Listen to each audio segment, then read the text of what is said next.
Nous créons 3 pages dans le designer. Nous enregistrons notre émission. Nous l'appelons exemple. Nous allons ensuite dans le menu Design, Propriétés, l'onglet Template. Nous activons la sauvegarde du template, indiquons un nom, nous allons l'appeler exemple, et le titre. Nous choisissons le répertoire dans lequel nous sauvegardons notre e-design. Nous allons le mettre dans le sous-répertoire défaut. Nous indiquons 3 pour la page représentant la vignette. La durée pour un enregistrement, nous indiquons 15 secondes. Et nous autorisons plusieurs enregistrements. Nous validons en cliquant par OK. Nous cliquons droit sur le fond de la première page en maintenant la touche CTRL enfoncée.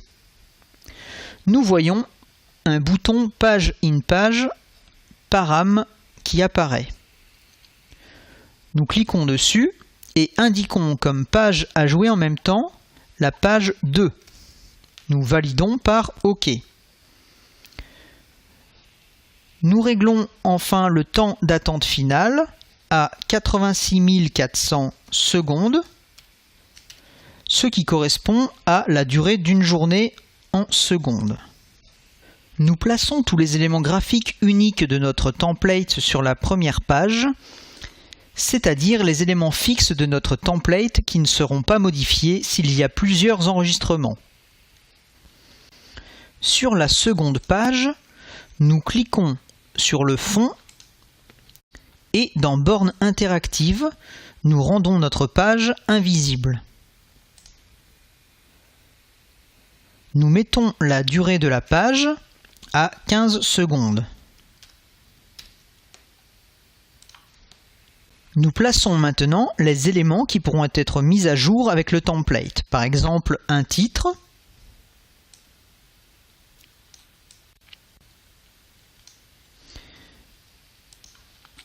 un texte et enfin une image.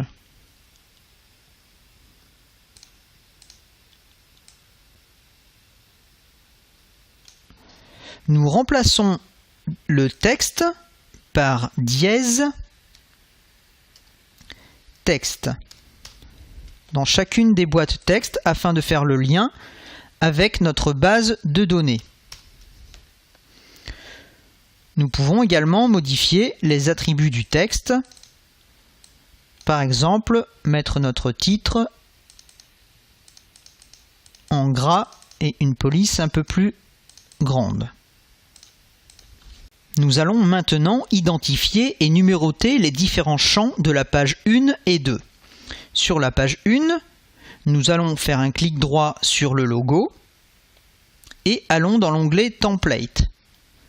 Nous indiquons le titre, donc logo, et numéro du template 1. Nous indiquons que c'est un contenu unique et fermons. Nous allons sur la page 2. Sur le titre, nous faisons un clic droit, template. Nous avons le choix entre texte simple et texte enrichi. Nous choisissons texte enrichi.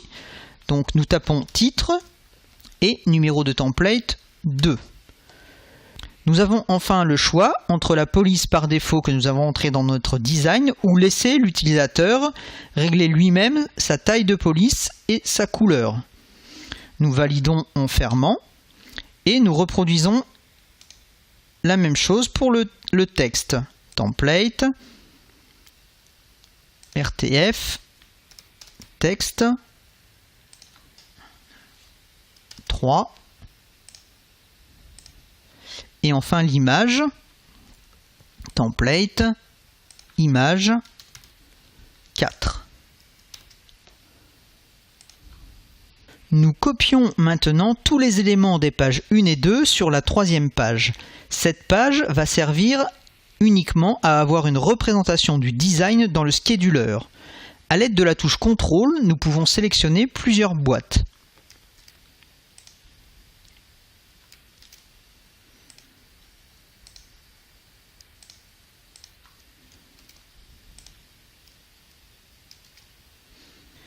Nous passons notre page en mode invisible et enlevons les dièses texte et mettons par exemple titre et texte qui s'afficheront dans le mode vignette. Nous ajoutons les effets d'apparition et de disparition que nous souhaitons sur les pages 1 et 2. Nous ajoutons un effet ralentir gauche en mode rapide sur le logo et un effet caractère qui débutera à 3 secondes sur le titre et un fondu sur le texte qui démarrera à 4 secondes ainsi qu'un fondu sur l'image à 5 secondes. Et sauvegardons notre design. Dans le scheduler, nous allons dans l'onglet Bibliothèque, nous cliquons sur Nouveau, nous sélectionnons le répertoire dans lequel nous avons sauvegardé notre template et nous retrouvons celui-ci que nous pouvons charger et utiliser comme nous le souhaitons. Nous pouvons ainsi modifier le logo, le titre, le texte. Reportez-vous au tutoriel 6, utilisation d'un e-design si besoin.